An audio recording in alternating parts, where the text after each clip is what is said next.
Hey, everybody, welcome back to Kwesi Bowl TV. Today, we have a great show for you guys. And once again, thank you for joining us. Please like, subscribe, share, subscribe, like, however you say it. But today, we have a great show. Yesterday, I went on a little bit of a rant. And today, I need people to help me understand how Liverpool fans are thinking right now. I'm a Liverpool fan, and I can't figure out my own people. So today, I have brought in two Barca fans, because if anybody knows about contract, we know it's the Barca fan. And I have a Gunnar in the house who used to be good in the contract when Arsene Wenger was around, and then they fall off. So today, I have a few questions that I want you guys to help me understand. And please, why don't you introduce yourself, huh? We shall let the Gunnar man go first, because I think you said he was once a Gunnar when Arsene was there and then he fell off. Oh, no, not me. I'm saying that Arsenal were good with contracts and then they fell off. Because I was about to say we cannot have a plastic fan on. No. Okay. No. We don't do Mark, oil money. You go ahead. You go ahead. Yeah, we're not Man City. Hey everyone, I'm Mark, lifelong Gunner, Arsenal fan, COIG. I'm here to talk some sense into Archie finally. Please. Next. Well, let me go in between the twins. Huh? Well, Archibald, we're back. We're back. Thank you so well. Welcome back. It's good to be back. I thank you. Yeah, it's very hard today. You have introduced me well. I am a Barca fan, born and raised. And as we say in Catalonia, Visca Barça, Visca Catalonia. Okay, there we go. It's going to be fun today, people. What's the other Catalonian? I'm Michael. I am lifelong Barca fan, through thick and thin. And I'd like to think it's thick right now. So, we're at a pretty bad spot sometimes, but, till I die, La Grana. And glad to be here to counter your Liverpool foolishness. So, I mean, the fact that Messi, the GOAT, saved by a few people in this panel, still doesn't have a contract. The man is collecting unemployment checks. That's not fair. He didn't pay his taxes, and he's collecting other people's money. But we will discuss that later. That matter was settled. Messi is the GOAT, and he stays with Barcelona. He hasn't signed it yet, though. No, he's staying there. For a GOAT to be unemployed for 2 weeks, it means the man loves Barcelona. It's done and dusted. That one is done. We shall see. Anyway, guys, Liverpool fans are losing their mind. One reason is because they feel like we haven't signed anybody, right? And two, right now, LFC is trying to walk and chew gum at the same time. We have to sign new players. We have to give new contracts to new players. So I would like to discuss contract. In terms of teams, especially Barca fans, you had a team that grew up together, right? So I would like you guys to talk about, or even give us the pros on a team that grew up together. You mean players that grew up together? Yes, as in when you saw Messi, Busquets, all those guys came from La Masia, and Pep got them together, and they were being there for what, 10 years almost, most of them. So a team like that, what are the pros about that? Well, the pros is, Michael, let me field this one. The pros are simple. The chemistry is there. The relationships are there. Sometimes football is beyond just kicking a ball. It is going into the trenches. And if you train with these people, grow up with them, right, you build a bond that says, win, lose, or draw, I have your back. And that creates a winning mentality. And as you saw, and as we remain, the Pep team was the best ever. And that is in part because these fellows came together from La Masia, which we call the machine that produces raw talent. And it's brought about the GOAT, as you can see. Michael, if anything else, I beg you. So well put. I think one of the things is football is really a game where what happens off the pitch so often influences what happens on. Modern football is all about this drama, players on Instagram, Twitter, what else? And one really strong suit of having a La Masia core is that you often avoid a lot of the problems that you hear. So I think about Chelsea, I think about Paris Saint-Germain, I think about all of these clubs that truly they're not really many academy players. Right. And it's a lot easier for someone to come in to rock the boat. You don't really like someone. Whereas if you go up with someone, the way that La Masia works, you know, you're going to school with them as well. You're training every day. And I mean, at some point you had to start liking each other or else someone was going to leave. And what you see at Barca is more of a group assimilation. So the new players are often assimilating with the old guard. And if anyone's rocking the boat, they're coming from the outside, and you know it's easier to deal with those rather than you looking out for yourself or your own pocket and trying to sort of have this really cutthroat competition that you see so often in the big clubs in the Prem and France and Germany. Okay, now Beguna, I'm gonna throw a spanner on this question. During the Wenger years, after the Invincibles, Wenger decided to go youngins, right? What was the pros of him bringing all those young guys? I mean, at least we say about 2 years straight, he kept bringing a specific group age that he wanted to work with. What was the pros of working with them and the long-term effect? Yeah, so I think the biggest pro is guarding against complacency. So one of the biggest decisions in Arsene Wenger's career, in my opinion, was letting Patrick Vieira go and replacing him with Cesc Fabregas. Which, by the way, thank you, Blaugrana. You know, you guys are ever giving. You know, wish the relationship was two-sided. Either way, neither here nor there. What happens is that Wenger is able to put the trust into these young players. And one thing about young players, I think even at Barcelona, you're seeing with players like Ansu Fati, Pedri, trying to think of young players at Liverpool I can reference. You know, they're going to come along. Yeah. No, you can't find that caliber of players in Liverpool. Those are in Barcelona. We have Trent, who's the best right back in the league. But please continue.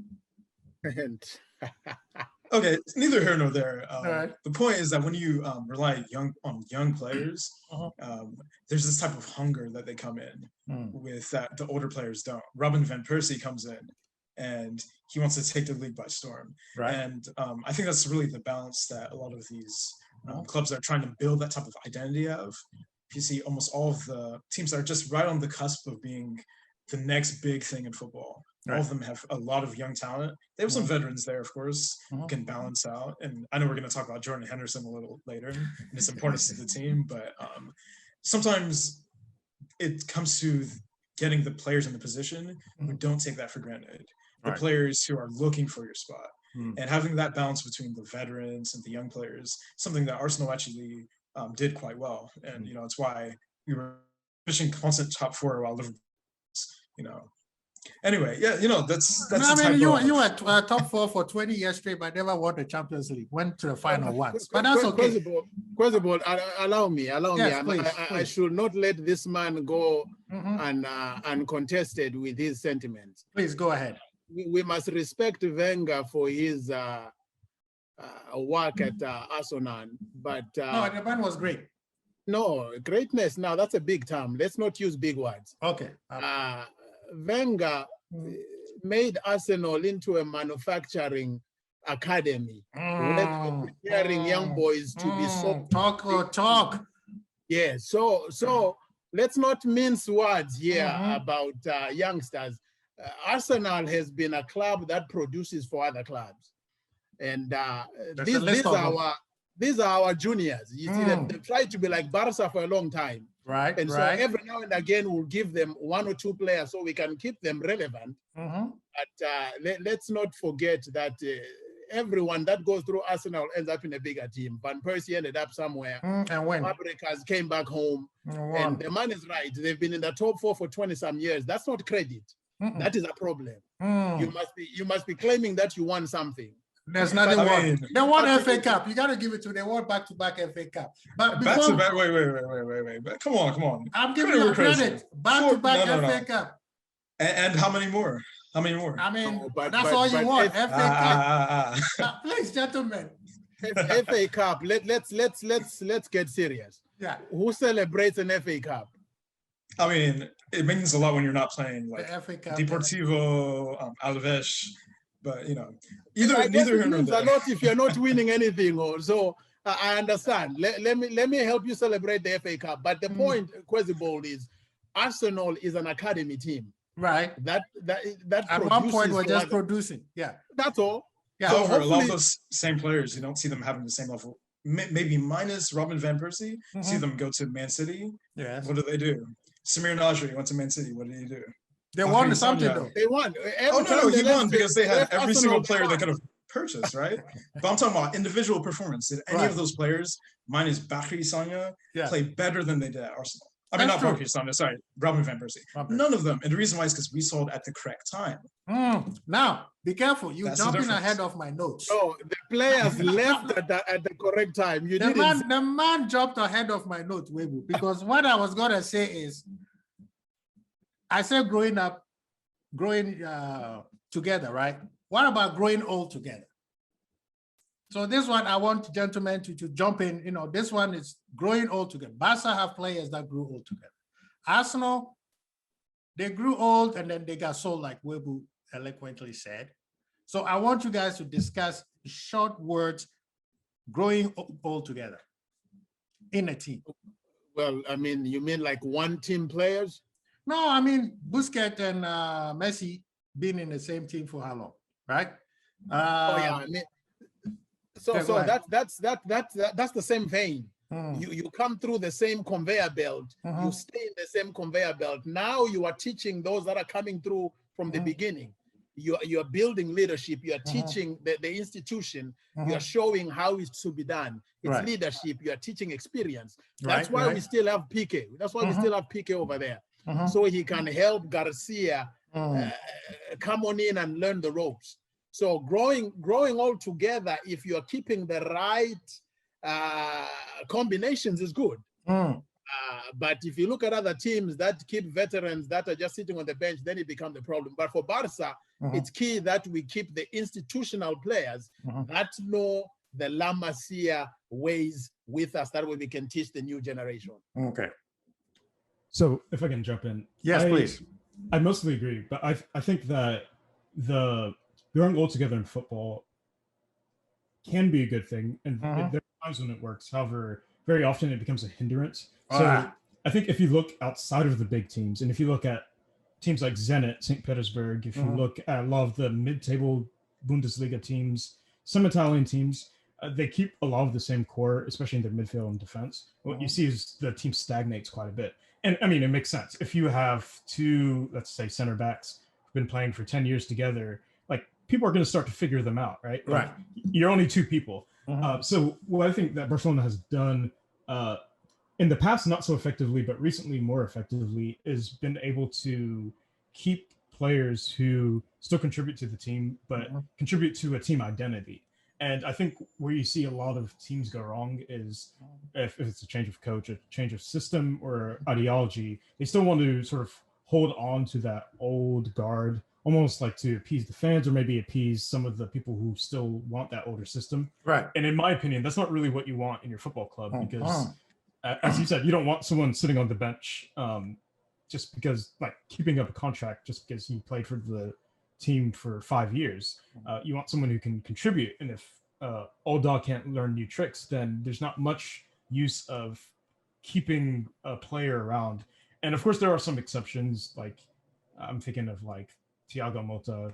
How long was he at PSG? And he really was someone who just cemented himself along with Thiago Silva. And even though you could see them progressively getting older and older, it worked, though I would argue it's because it's PSG and they're not really facing the stiffest of competitions. So there definitely is some exception. But I think what you see a lot of times, especially when you look at your Newcastles, your Leicesters, they run into that problem where they get too old and then you have to say, okay, are we going to just get rid of this person and completely change the way we play? Or are we going to continue and risk mediocrity or even like dropping our levels? Right. So, Quasible, you must allow me a right of reply. Yeah? okay, go ahead. I thought you These brought are this two man. Barca fans, right? Go I ahead. thought you brought this man as a Barcelona fan. Yes. It seems the man wears different colors like Joseph. Ah, So if we're here speaking on behalf of Barcelona, yes. we must speak on the same wavelength. Now, the man is holding brief for Zenit Petersburg. He's holding brief for Newcastle. Quasible, Yes. players coming in together and growing together is the way to keep the same vein of competitiveness, but also teaching the younger players that are coming through the system. Now, obviously, there'll be outliers where you have to move some cancers along, Ronaldinho and so on, but you must keep what we call the spine of the team there. That's the growing old. But when people have reached an age where they're not producing, then you move them on. But to answer your question directly, growing old helps maintain the core and the system as they learned it in La Masia. So Michael seems to be wearing different jerseys, and I want to know if he's a real Barcelona fan or is this man a plastic fan? No, man, you vetted him. You vetted him. So you vetted him for me, and him. I said, okay, let's see. Now the man is bringing his colors. Between you two. So to be clear, go ahead. Yeah. I'm not saying it doesn't work with Barcelona. And a perfect example of this is that, again, in Barcelona, there's two competing theories of thought, right? Nunoism and Cruyffism. So what you don't want in your team, one would argue that Bartomeu was pseudo-Nunes. He didn't claim he was, but in essence, he has this really Galactico philosophy. We're going to bring in a whole bunch of players. So let's assume that Bartomeu successfully brought in a whole bunch of new players back when he was the president. And those players were now here for maybe like 7-ish years now. Even if they're promoting the academy, a certain profile of player, what you don't want, especially in a club like Barcelona where there's competing ideals, is the club to be locked in that ideal because higher ups chose the wrong spine or because coach chose the wrong spine. Now, again, I'm a through and through Cruyffist. And as a Cruyffist, I feel just compelled to say the problem is that you just never want to lock into the wrong philosophies. So welcome home, Michael. You had gotten lost. Now you've come home. Welcome home. Okay. To be clear, what I was saying. Yeah. Now, Mark. Now let's throw a wrench into both of what they were saying, right? They said the good stuff about growing young and growing old, because what they are not talking about is Barca have had a few players that have been there too long. And as there's a saying, if you keep a pot of water around too long, it starts to stink. Boom. Which player has been there too long? Huh? PK, why is PK getting checked for doing nothing?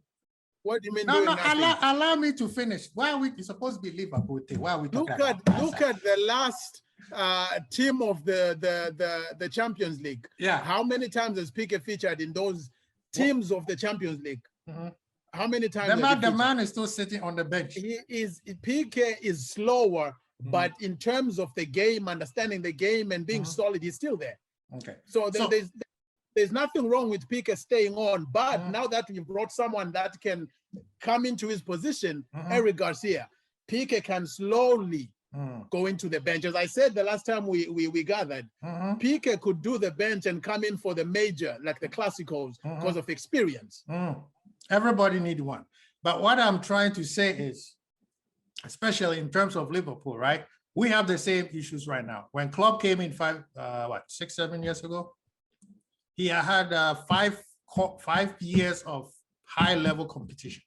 And he had a spine that, I wouldn't say they started young, but they've been growing together. Mane, Salah, Ronaldo, who is gone now. Henderson, who was there before that, right? That snake Ronaldo. Michael, he's a snake, that man. Right? So in terms of contract, remember, this is about the contract, right? Klopp always want to keep his favorite players. He's loyal to a fault. That is one of his concerns.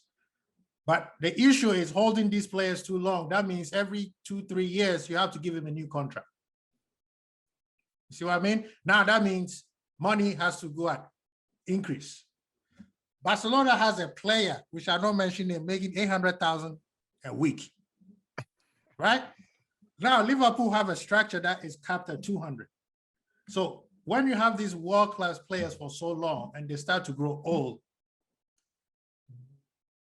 what do you think is best for the club to do at that time?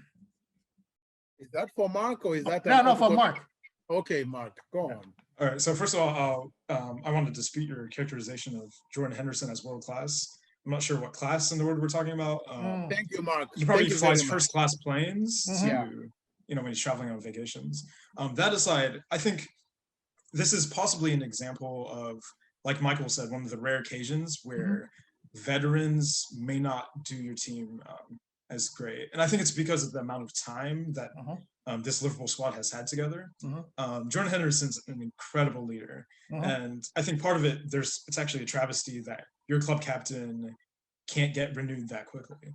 But again, Liverpool has decided to go forward with this policy of not extending players over 30. And that shows it shows the type of ideology that Liverpool have. Right. Now, interestingly enough, this ideology is bucking with what we're talking about, healthy football club ideologies, allowing veterans to come in, teach the younger players. But the fact is that, again, it's coronavirus still.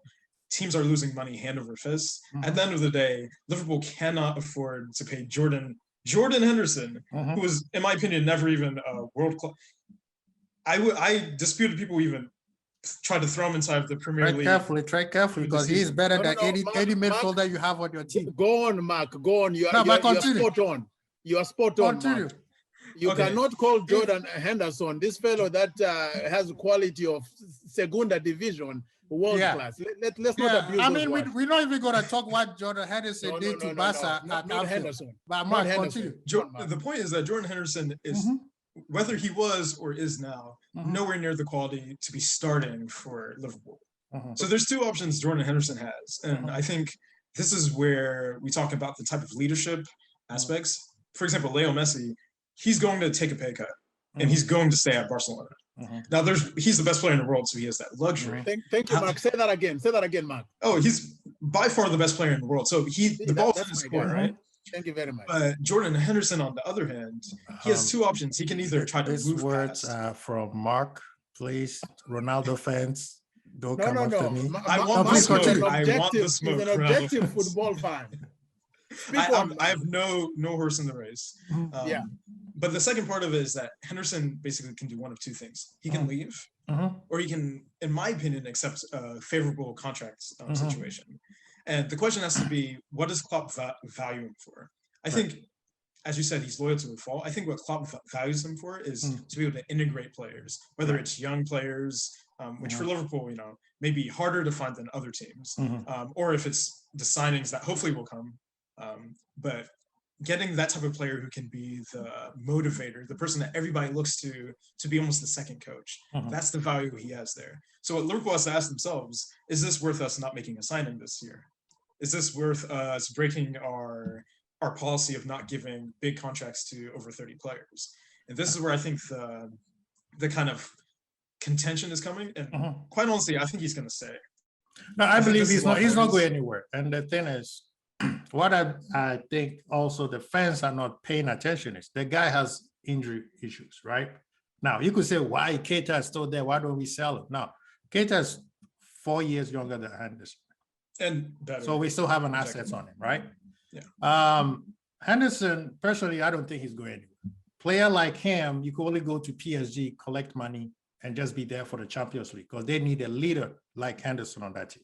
You need a winning mentality like that. Well, they got Ramos. They got Ramos. So the leadership is there now. No, but you need it in all departments. You don't want too many pit bulls in the kitchen. You don't want too many pit bulls in the kitchen. But look at yes, Ramos will lead from the back.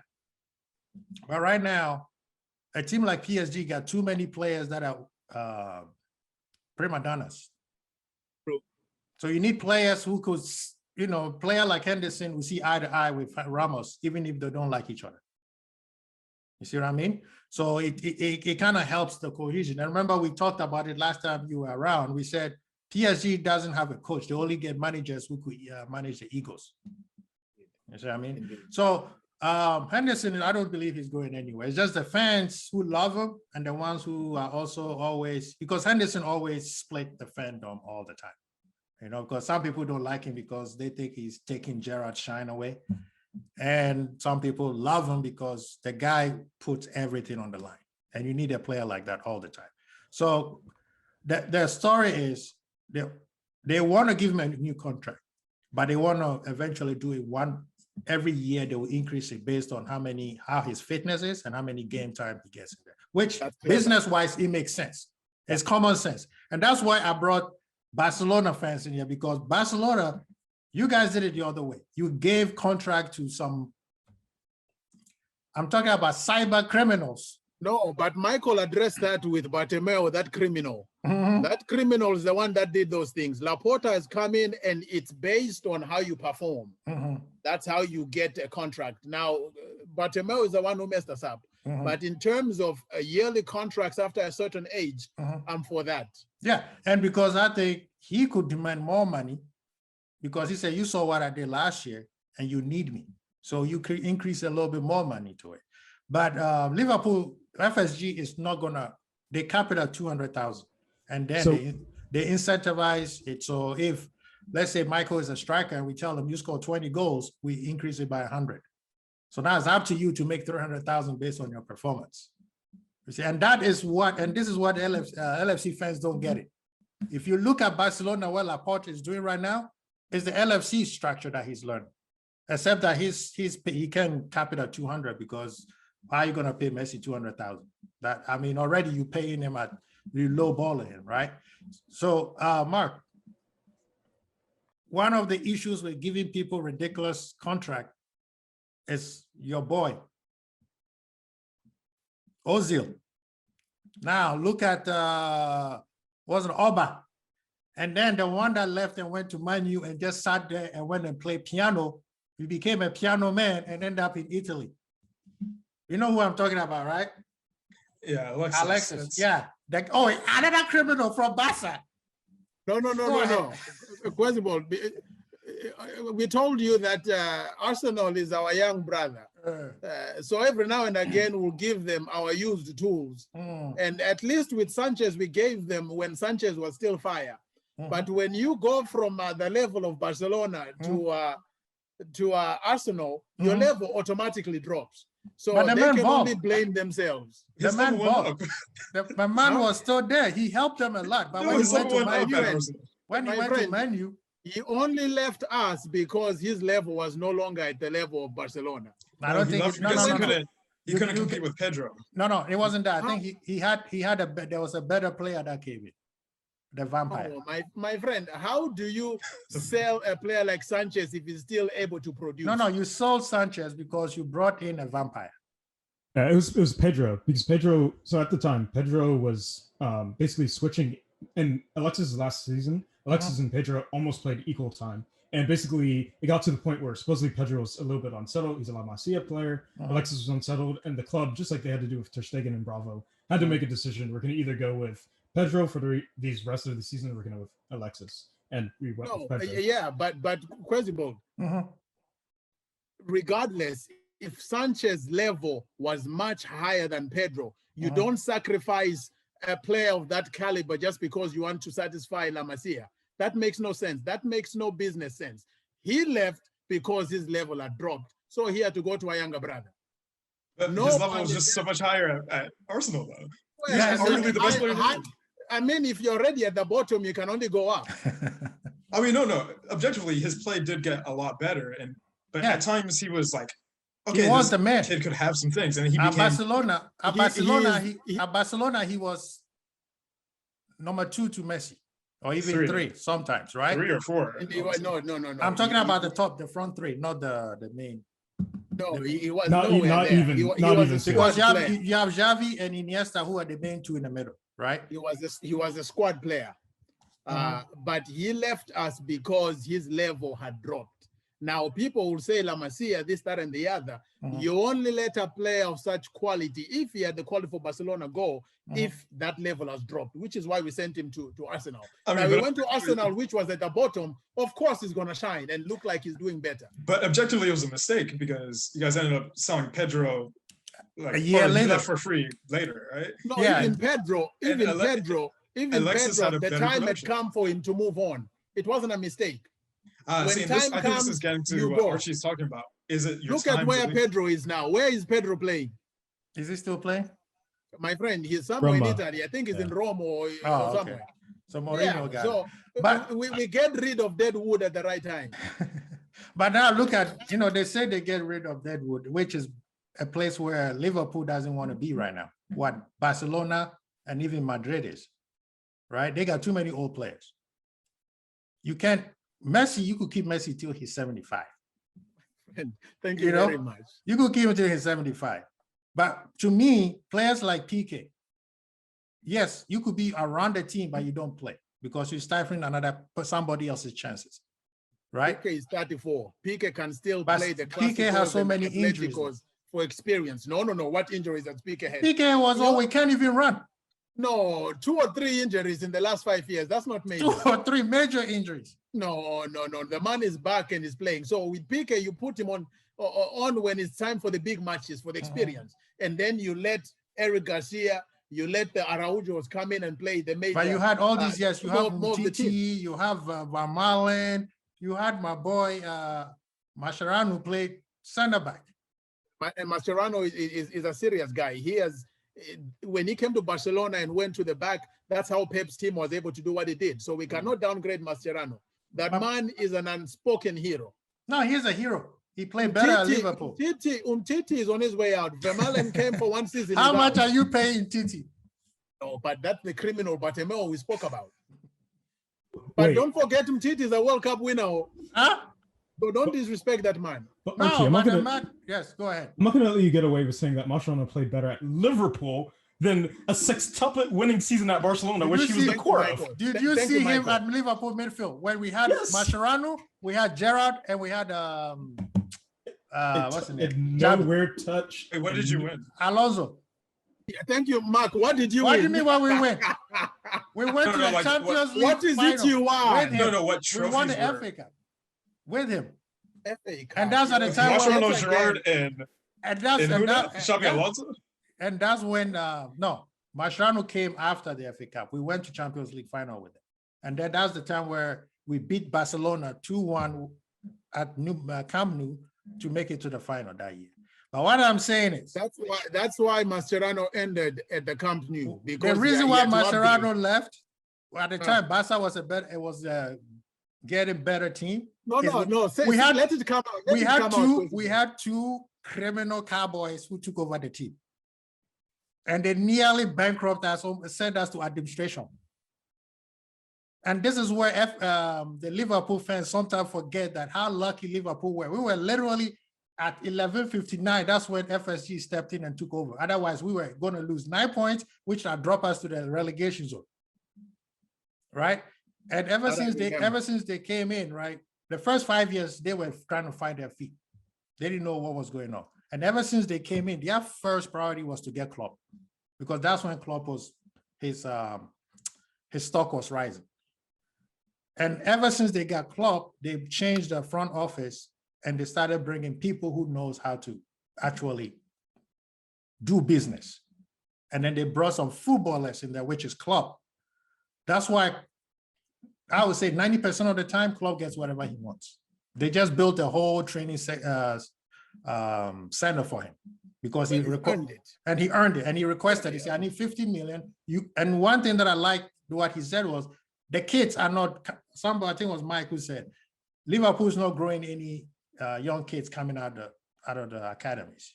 They come in, they show a little bit of sign, and then we sell them off.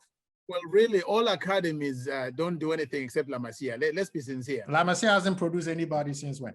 My friend, who's the GOAT? Since as long as the GOAT is still there, the GOAT has been here 50 everything. years, right? No, my friend, the GOAT is still there. That still speaks La Masia. You forgot that Arsene Wenger was the master. Half of the Spanish squad for the Euro was La Masia products. You see, Michael, this year? welcome again. Yeah, Denny What do you Olmo. mean? Come on. Okay. Denny Olmo, Eric Garcia. I could keep on going. Just all the Barcelona players and all the ones that left. But that's in Spain. We're talking about global. No, but Well, we are the superstars. feeder for the national team. I mean, In fact, We're talking about half global. of the La Liga teams have our La Masia players. Have you seen how bad the Spanish league is right now? What do you mean? See, this is what happens when you invite Barca fans. No. You see what I mean? Have you Barca- seen how bad the La Liga team is right now? No, but let's do this, Quasibord. Outside of the last 2 years, Yes. the league that's been in the finals of the Champions League has been La Liga. In the Europa has been La Liga. Except for the last 2 years, we've been dominating. You dominated. I'll give you dominated. La Out of the Liga has 10, been dominating. out of the 10, you dominated 5. Feldreed. In fact, I'm not holding brief for Feldreed. They won the Champions League 3 times. That's La Liga. So let's not play around about the quality of La Liga. Mark, this is where I want you to jump in, right? La Liga. Barca and Madrid makes 150 million off TV money before the rest of the other teams can join it. So they could buy whoever they want. That's the reason why now they all broke. Even Perez, who has a bank. Come slowly. Perez, who even has a bank following him, is now broke. He can't even buy Mbappe. 5 years ago, if Madrid wants, Madrid gets, right? Now they can't even buy. They have to sell. They have to do a fire sale. Based on what Blessed just said, please comment on that. You can't, Mark. You cannot comment on, a Gunnerman cannot comment on La Liga issues. See, the thing is that Let's not make that mistake. Quasibord. Let the man speak. Why are all the biggest players wanting to go to La Liga? So I'll put it like this. Let him go. You will explain. One of the problems with the comparison is that it's almost like operating with different tools, right? For the Premier League specifically, well, through the Premier League TV deal, that deal was specifically meant to proliferate more money to basically top 6, top 8, ends up trickling all the way. That's the reason why Wolves can basically buy half of the Portuguese national team, right? Because of all that money that's trickling down. Yeah. The difference is La Liga, it's so hard to make that type of comparison because you have 3, 4, 5 teams that are dominating a lot of, like, I guess what you call the revenue, especially with the historical stadiums before COVID, et cetera. Then also just the way, especially when we talk about contracts, right? The fact that they have a salary cap inside of the league structure. That's something that doesn't exist here. So oftentimes in the Premier League, you can end up having both sides of it. One, players who essentially will make massive moves to the Premier League, sign Mesut Ozil size checks, right? And on the other hand, you have players who are sitting on Ozil, that criminal, sitting on like massive contracts and not playing, right? Or QPR, who basically bought half of the Brazilian national team and got relegated to the next name. Yeah. And so that's I think it's just so hard to compare when you compare the leagues. Now, if I had to speak objectively, right now I'd say both leagues are probably in a similar place. The reason you can tell this is if you look at most of the international competitions, UEFA competitions, etc. Last 3, 4 finals have all been English teams or Spanish teams. 100%. No German teams. I think PSG made one. The German of France did it 1 year. So yeah, but the fact is that if you look at the teams Mark, hold on there. The last few years, the teams that have been to the finals has been La Liga teams, except the last 2. Chelsea, Arsenal, but I'm talking about finals. These are those last are 2 all years. finals. no, this guy said 2 years. Is just 2 years.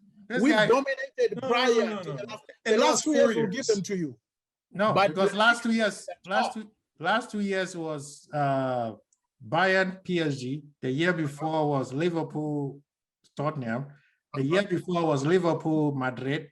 And you're also thinking of there's a Spanish team. There's a Spanish team. Now, right before that, it was La Liga. No, that's what we're saying. That's what I'm saying. No, but we're speaking the same language. I'm telling you, to say La Liga is lower than the Premier League is not only. No, I'm saying La Liga. Because here's the thing: the only place where Premier League wins is finances. You guys have the finances. But the thing is, you got 2 teams. The game. You got 2 teams in attraction, my friend. You got two teams in Spain that is backed by the country and the bank. How is that fair for the rest of the team? Sevilla, which is number 6 or 7 a few years ago, took out Man U, which was number 1 or 2. But that's Man U. So if we're talking quality, Man U was Man U. We're not talking about Man U. Built to lose finals, to be fair. In fact, I'm saying manure. We must call it the right name: compost manure. Wait, so if I can, if I may, go ahead, please. So since we're talking about Jordan Henderson's contract, I think this is a great example, like Mark was saying, of sort of the difference between the leagues. So I think one of the reasons why there's always been a perception that the Premier League was better, again, perception, not reality, is simply because the Premier League had the TV deal. But again, Premier League had a situation where a player, if they're looking for financial interest, they were more enticed to go. So in general, when you're talking about contracts, and I guess maybe I am a little not qualified, but like have a little bit of work experience and like sort of what I study. But like if you're looking at contracts, a lot of times it's football agents who are motivated because you get an agent's fee if they sign. And of course, typically, unless if you're getting to your 30s, you're signing contracts that are going up, right? Rather than down. Now, you have to ask, who can give you a contract that's going up? Right. Now, if you're looking at La Liga, financially, the institutions that have been able to give those massive contracts have been pretty much 3 teams, Atleti, Real, and Barcelona. If you look at the Premier League, you could literally go to QPR if you're Julio Cesar, and what was it, 2012 or something, and get a massive contract at Queen Park. They're like are they in the championship? I don't think so. No, so these guys fell off. I think they were closed completely. Right. Yeah. So like, so it's somewhat on an unequal when it comes to contracts. Now, if you're talking about Jordan Henderson, the whole thing seems really, really, really suspicious. So first of all, it's sort of the people that were told about him supposedly being unsettled at other players being prioritized. But this is a very, very common football agent tactic. You basically go to the media, you say, hey, we'd really like to be first in line for this. And in essence, it does one of 2 things. The club's like, oh, wow, no, we should get on this. And or another club, PSG, Atletico, are saying, let's keep tabs on this. And then your club says, okay, we're going to either have to offer you a better contract or let you walk for free. And that's sort of the modern football story.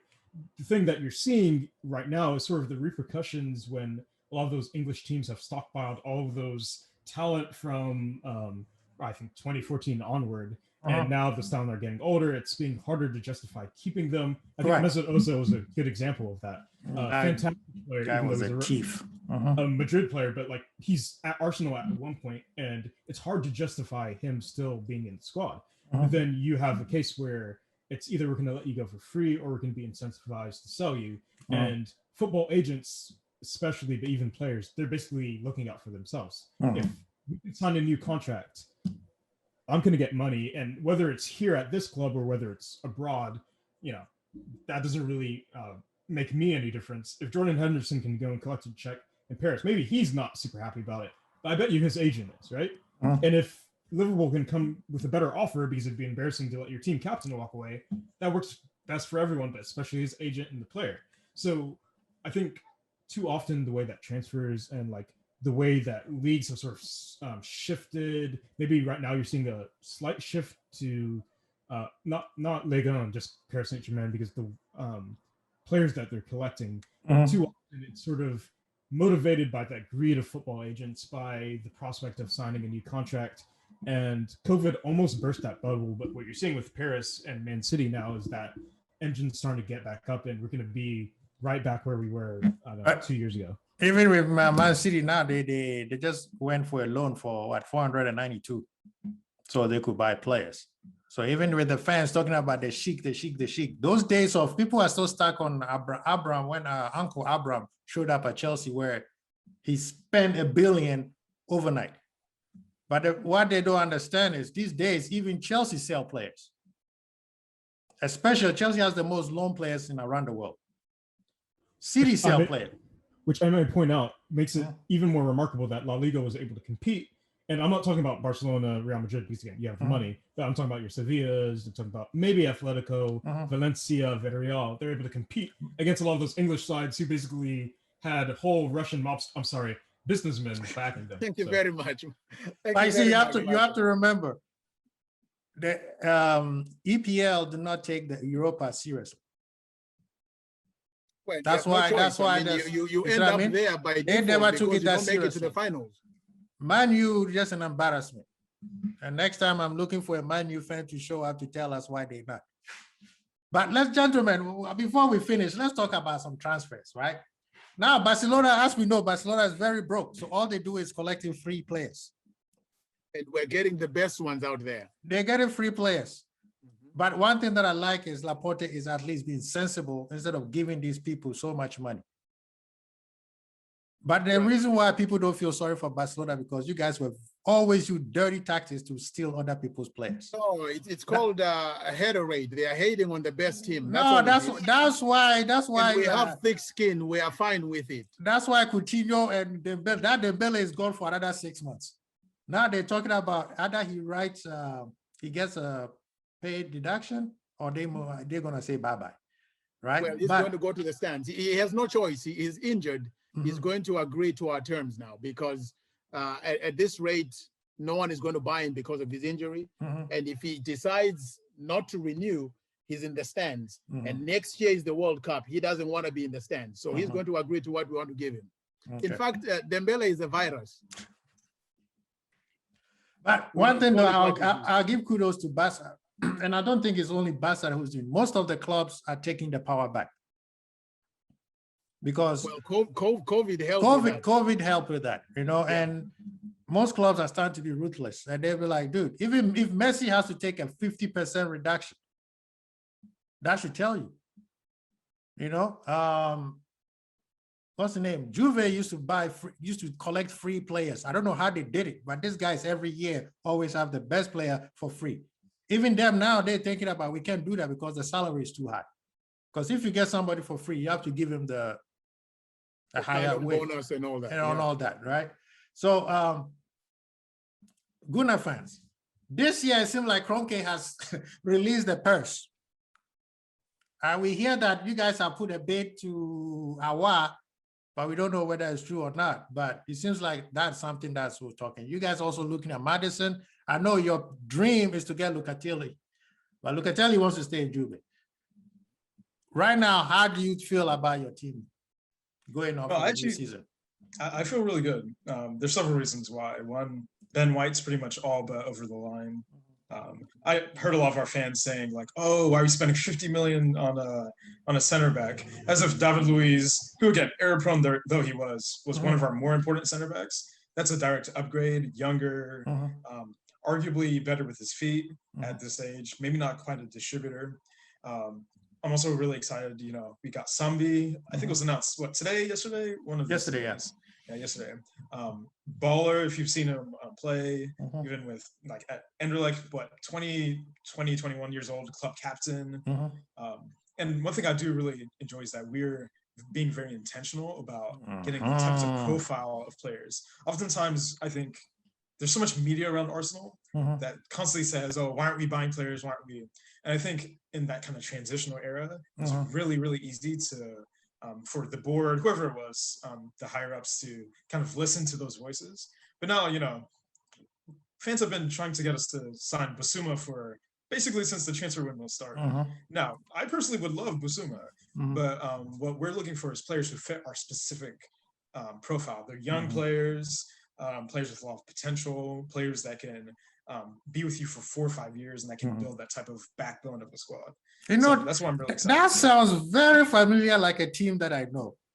It's called Liverpool. And we got demonized because they say club system is just a machine. They are not good players. It's just the system. It's just the system. It's just the system. Now it seems like everybody is going down rather than just buying a whole bunch of players and hope that they all gel. There's only one team that worked, and that was the Barca team.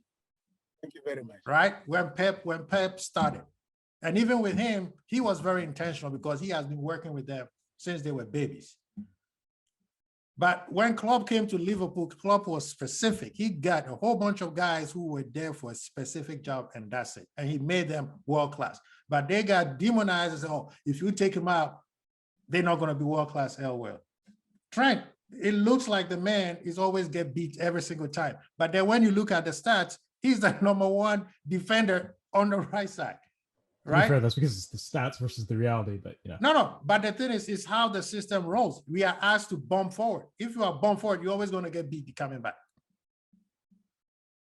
Right now, and I'm even offended for a Barcelona fan to say the same thing when you had a guy. What was that guy? I think he was probably one of the best right back we have ever seen, second to Mike Conn. Dani Alves? Dani Alves. But Dani Alves was actually solid defensively. Dani Alves used to bomb forward all the time and come back. He was very solid. He's a more solid defender than Trent. Like 5 times more. Yeah, Come on. when he goes forward, his space is wide open. No, but you must understand, Dani Alves had lungs of a horse. When he went up, he would be right back. And we had assisted to cover him. One of the best right backs ever is Dani Thank Alves. you. So when Liverpool do the same thing, that's where Henderson importance comes in. When he knows that Trent is gone, guess what? Henderson's shifting to the side and hold it, right? That's how it should be. That's how it should be. But we got some of these fans who don't understand football. They think football is all about when it was Joga Bonito. Those days are over. That's done. The game has changed. The game has changed. Even tiki-taka, it's here and there, but it's changed now. No, but even look at Barcelona. Barcelona is not when they were good, but yet they had players that took care of the system. And Pep's system stayed for a very long time. Keita in there. You need. That's why we wanted Wijnaldum, that snake, because we need that strong midfield. But you know, we're still looking. You know. Now, before we go, I want somebody, especially you Barcelona fans, to explain to me. I like the idea of sending Antoine to Madrid, right? You cut us deep and say, okay, why don't we switch with Saul? Saul shows up. We be like, oh, no, not this Saul. We meant João Felix. Plus, give us 50 million on top of that. What kind of criminal enterprise are you guys running? No. That's not what we said. The only people who can do that is Michael Edwards from Liverpool when he did with Coutinho and them boys. No, please continue. Yeah, no. With the Saul issue is because Koeman wants that box-to-box midfielder.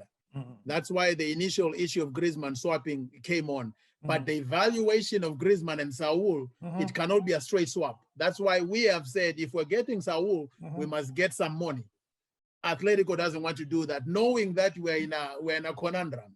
And then we said, if you're not willing to put money in, the only close evaluation would be Griezmann and João Felix, but there's no movement. So that deal, as we speak, is on hold.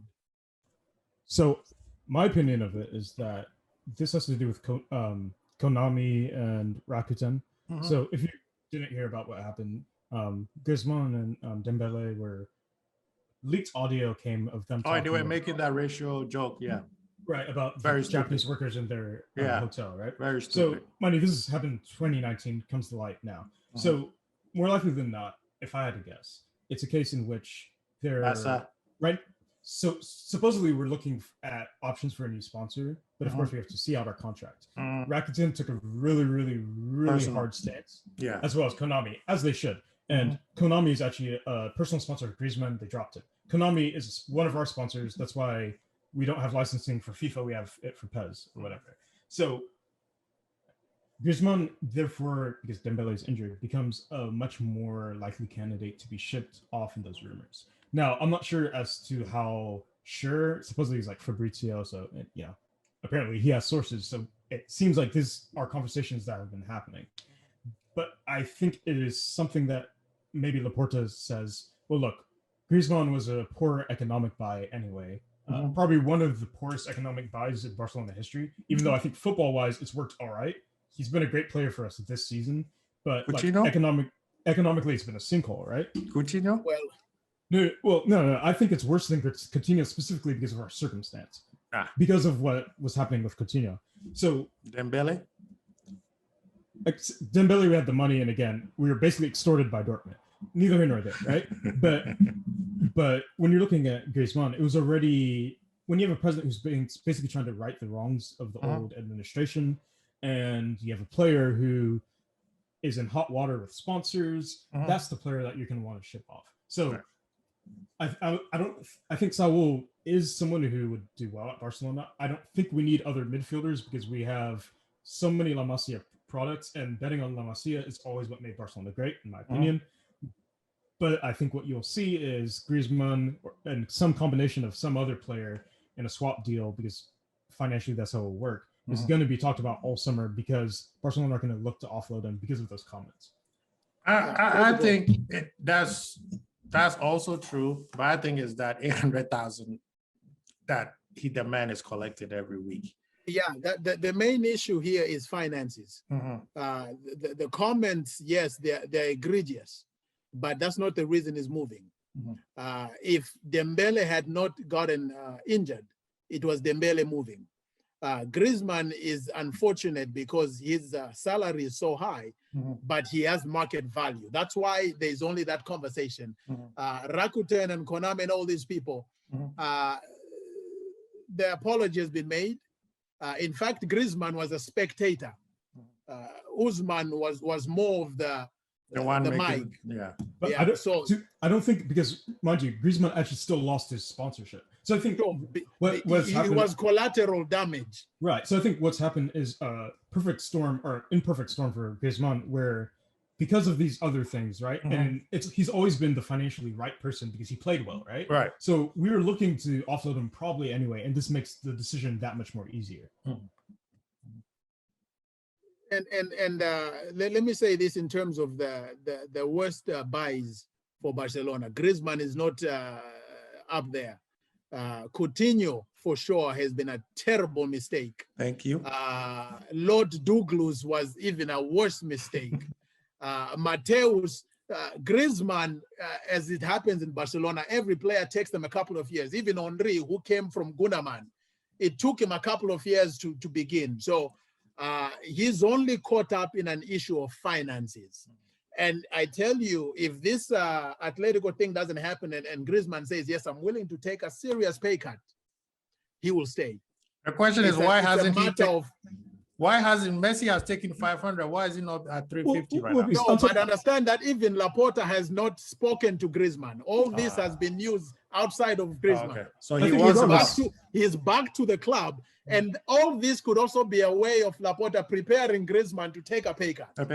But to be clear, again, Antoine Griezmann is actually, like, legally and ethically, he's obligated to his check. So this is why I say it's the worst buy, because, mind you, we are in a hole because of insane Coutinho transfer, right? Didn't make any sense, didn't make footballing sense.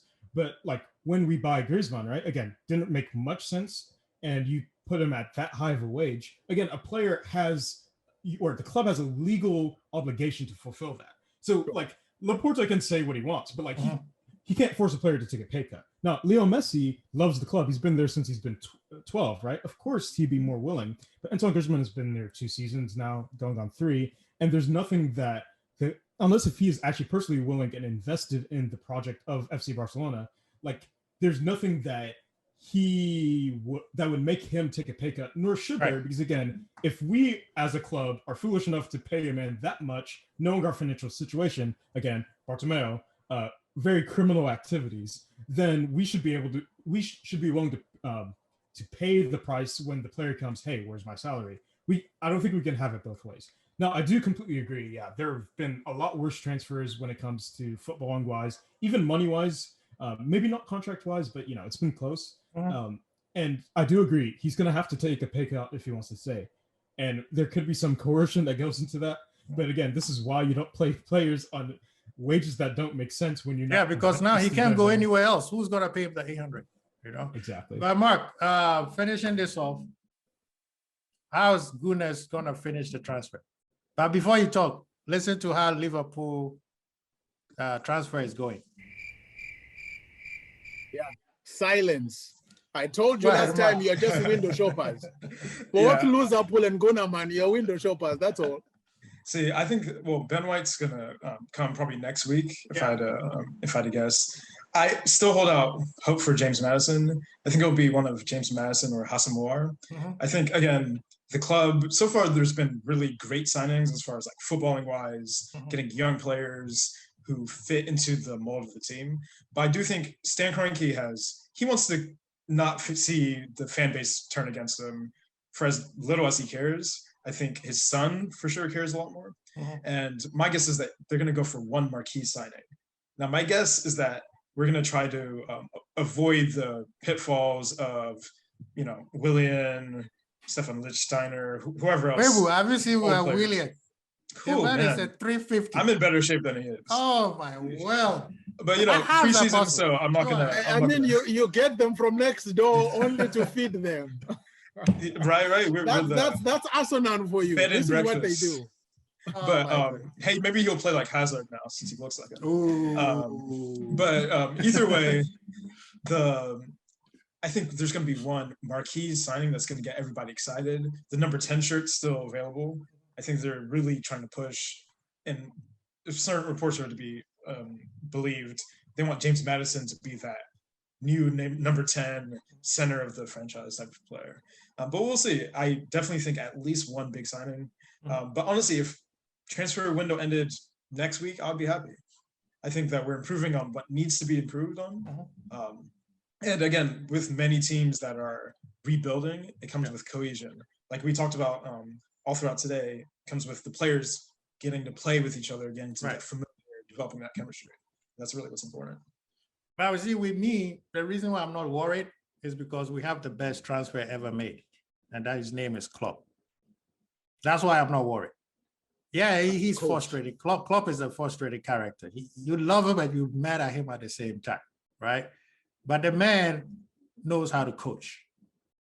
And they still silent. So let's see, because as the window is closing, let's see if you make some. But right now, let me ask you this. Right now, on paper, if all our players are fit, Liverpool still has the best team on. But you don't play on paper, Kwesi Ball. I understand that. I understand that. You do not play on paper. I understand that. But I'm just saying, Liverpool even on paper, Manchester City exists. Okay, if we go player to player, Man City players, who are better than Liverpool players besides KDB? Literally every player to player. You cannot do that. Okay, let's start from the front three. Mane and Sterling. No, my friend, that is plastic fan talk. No, I'm just saying. Look at what the team did last season. Which team won the championship? They won the league. Yeah, so let's not discuss if it wasn't minor details. If it wasn't for the injuries, we were 10 points ahead. My friend, football is mixed in with injuries. Right. So you must count that in. And in terms of comparing on paper who's better, that is but that's how you have to compare. Otherwise, how do you compete? Because the name on paper can be defeated by someone who has more hunger of a lesser stature. So we cannot compare on paper. The way Liverpool played last year, or towards the later parts of last season, regardless of Van Dijk being there, I think maybe where frustration comes for a lot of fans, they're seeing Man City constantly improving. Man City is always going to buy players. Now remember, Man City didn't improve towards the end, even before they won the league. This is true. Before they won the league, what happened? They were dropping. This is true. They dipped. But I'm talking about in general, the second half of the season. It's a marathon, gentlemen. You know what I mean? We were as long as you win. Yeah, and we were doing what? We were going up. That's how we came in third. But my point in saying is that certainly, especially with the departure of Gini Wijnaldum, I would hope if I were a Liverpool fan, we have to replace him. You have to replace. It doesn't necessarily come down to a transfer. It can be someone from the academy. If Liverpool can stomach playing academy players, we need somebody from outside. There's no academy, Mark. We need somebody from outside. I mean, we have an academy. We have an academy kid, Jones, who's coming up, but he's not ready yet. People like Henderson or Gini, those guys, they're different, and it takes years for them to get to where they were. You can't just bring anybody from I think you should go for Saul. You may have, if you get him, you're better off. No, Saul. I want Saul. Personally, I was either Saul or Thiago Alcantara, right? Wait, where does he play? I forgot. Thiago, he plays for this team. They play red. Liverpool. They play but red. Thiago was not there to do what Henderson was supposed to do. Thiago was there for a purpose. What was the purpose? The purpose was Thiago was supposed to break because any team that we play against, park the bus. Did he forget how to do it? You remember the players were injured. Right? The players were injured. We passed on Thiago. They say success leaves a clue. No, when we you passed made a- on you him, made a mistake you should for have that. read the signs. You made him go to Bayern. That You was a should have mistake. read the signs. You saw what he did to you guys. Nothing, A2. Aye! What? Where is No, he we now? can't discuss Where is that he? one. Huh? He's Where a is he Liverpool. now? He's a What's he Liverpool. doing? Huh? What's he doing? Oh, he's the best player. He's the best. Thiago, personally, players like Thiago, right? I don't know why when it comes to players like that, they are just ballers. You cannot quantify how good they are. Same thing with Iniesta. Who else? Kante. Like, these guys are just ballers. They are good at what they do. Thiago can break any defense down. He did that last year. He couldn't because we got players who were supposed to support him playing center back. He wasn't able to do it. Okay, But- that's fair, I guess. I'm just saying, Henderson and Fabinho is not supposed to play center back. They were supposed to be in the midfield and have Thiago do his thing. And then look what happened. But this Still year's have going to be Fabinho. something new. You This still have year, Fabinho. Fabinho, that's the best DM ever. Right now, he's the best DM. Who is better than Fabinho? Oh, This let's man not, is throwing let us big not get words, huh? started. Who is better than Fabinho right now? Casemiro, if what's Brazil's coach's name? That guy, if he had played Fabinho and where he's supposed to play, they would have probably done something against Argentina. Playing Casemiro running around doing nothing. You said They couldn't Fabinho? have. Yeah, I'm just Fabinho, making not sure we're talking Fabinho. about the same player. Fabinho, Fabinho. Flacco. Is the best DM DM in the person. world? Yeah, Yeah, right now. Mark, leave that one alone. Leave that one alone. The Who man else? is Name me a trying person. to grab on things. Name me a person. Kante, Let's you're just- gonna say Kante. Let's just put a whole bunch of defensive midfielders in a hat and pick a name. Okay, who? Pick one. Does anyone have a Rodri, hat? Busquets, Who? Conte, Rodri, Rodri. Busquets, Conte, Rodri. and Pep. What happened to the Champions League final? Busquets. that's Busquets. one game. I'm talking about in the season. Yeah. Sergio Busquets is Busquets. 500 years old. We count the system. Look at And what he's he better did in than the Euros. Fabinho. Busquets Yeah, is he's better better than Fabinho. Yes, he fact, is. Oh my currently. goodness. People, Possible. please, You put the call comment- that man. You call that man Flacco. Yeah, Do you know what Flacco means? yeah. You see how strong he is. That Oh, ask Man my City friend. fans. I'm Flacco is City a man fans. who disappears. He's a flake. That's why he's called Flacco. Josai Kimmich still plays football as well. Who? Josai Kimmich. We're not gonna Yes, ignore- Kimmich is a baller. Kimmich is just like and one of them. also Thiago a players. better. He's not better than Fabinho. So he Oh, is. I don't Absolutely think. I he is. believe Fabinho Stop is the it. best. Come DM. on, Defensive- principal. Of course, we Oh must my- defend our teams, but we must also be realistic. Huh? Kimmich is better than Fabinho. But of course, Yes, yes. based on yes. simply based on last year's results, look at what Okay, Bayern you Forget did. went by last year, last the year. the last 3 years. What happened The last when- few what- years, thank what you, happened- man. What happened when Kimmich met Fabinho in the Champions League? I mean, he's playing with 10 other players. Who's a better player, though? You tell me if You you said the could last trade. three. If If you you, could, said last year, I'll give it to Archie, Kimmich if you or could, Koreska. if you If could you swap said last year, I'll give it to those two. But Fabinho yeah, directly with Josai Kimmich today, you would not do it. You If tell I me you was would what? not do it. If you sell could swap, Fabinho, I will sell Fabinho Fabinho- for nobody. no, if you could swap them 1 for 1. Nobody. I'm gonna Oh. sell Flacco for nobody. And I'll tell you why. Fabinho is a utility. No, I won't say utility player because that's disrespectful. When our center backs were gone, he became the best center back we had. Yeah, but you're talking about mediocrity. Of course, Nah, if you have what no do you mean center backs, you mediocrity? become the best. Yeah, when we what happened If you have when no the- center backs, you become the best. So that's not a point. yeah, Van Dijk is Just to mediocrity. say you right? were at the rock bottom, so When- he just when- and he became the best. Van Dijk was mediocrity when you met him at No, Anfield. no, no. right? If Van Dijk was there and the other fellow was there, Flacco, rightfully named Flacco, does not even begin in the back. No, Don't why get me would he? wrong. And that's where Liverpool fans got mad at Klopp. Why did you play him and Henderson in the back when you had center backs? Whether they're good or not, put them two in the middle. Well, but I mean, Fabinho in the middle. Mhm. Liverpool's still doing the exact same thing they did last year. He's not a game. He's not When a game. Fabinho plays in the D, when Fabinho plays D, I mean not D, sorry, DM, Mhm. we play better. I mean, maybe a little better. I mean, he's not a bad player. Don't get me wrong. No, He's like As top 10 maybe, but like as far as best, I mean, come on, Marco Verratti. As Verratti when he met Flacco Champions League when we were in Paris, Parc de Prince. 11 players. No, you can't say 11 players. Klopp, I'll even give you this. When they came to Anfield, right? Yeah. We bossed them. When we went to Parco Prince, Klopp decided to play, we call it the Brexit midfield. He played Ronaldo, Henderson, and Milner. Verratti sliced and diced us like like nobody was there. And then guess what he did? He took Ronaldo and took Milner out and brought Keita and Fabi come in. Ask Verratti what happened after that. Go watch the game. Just go watch the tape. No. I'm not saying that he's not a great player. I'm saying he's just not a better player than Verratti's one of five the defensive midfielders. Verratti's one of the I mean, Michael, Verratti's more of a number 8.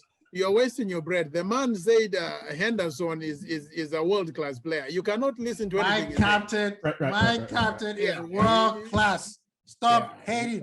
Right now, if Arsenal had him, they would have done better than he would not. He's better than all your defensive midfielders. Thomas Partey? Come on. Okay, I'll give Partey. But everybody else.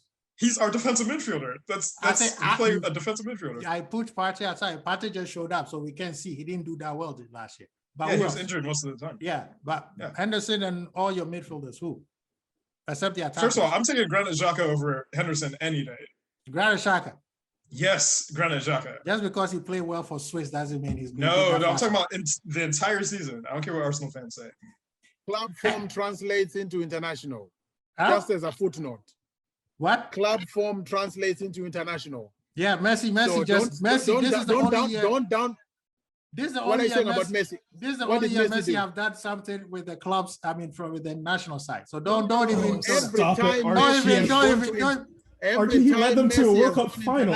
He has carried Argentina to the finals. And then I say that to say, don't downplay the fact that Xhaka did well with Swiss. No, I'm not downplaying it. His club form was on point. No, his club form is useless because they want him out. If Granit Xhaka was English, he'd definitely start over Jordan Henderson. They want him out. The guy, they literally want to pick him up and send him to where his brother from, Uzbekistan. Arsenal fans wanted him out. Well, he's had his ups and downs. Albania. Albania, sorry. Yeah, Albania, Kosovo. This guy. Anyway, gentle people, that's why thank you so much. Fans are so good. If we start this, we're going to be here till tomorrow morning. We all know Liverpool is the best team. All of you guys have felt our might. All of you guys have felt our might. Arsenal feels that every year. So he can talk, right? Oh, like when we beat you guys. Yeah, that's... Yeah, in FA Cup, congratulations. But when we met to the league, with our youth team. Firmino. Yeah, we will release Firmino on you guys. Now, gentle folks, please tell the good people where they could find you. Start with Mike. I'm just on Instagram, Michael AXC. Also just Google me, I guess. Michael Siebert, CEBERT. Something's gonna come up. So go ahead, Mark. All right. You can find me on Instagram at Mark Siebert.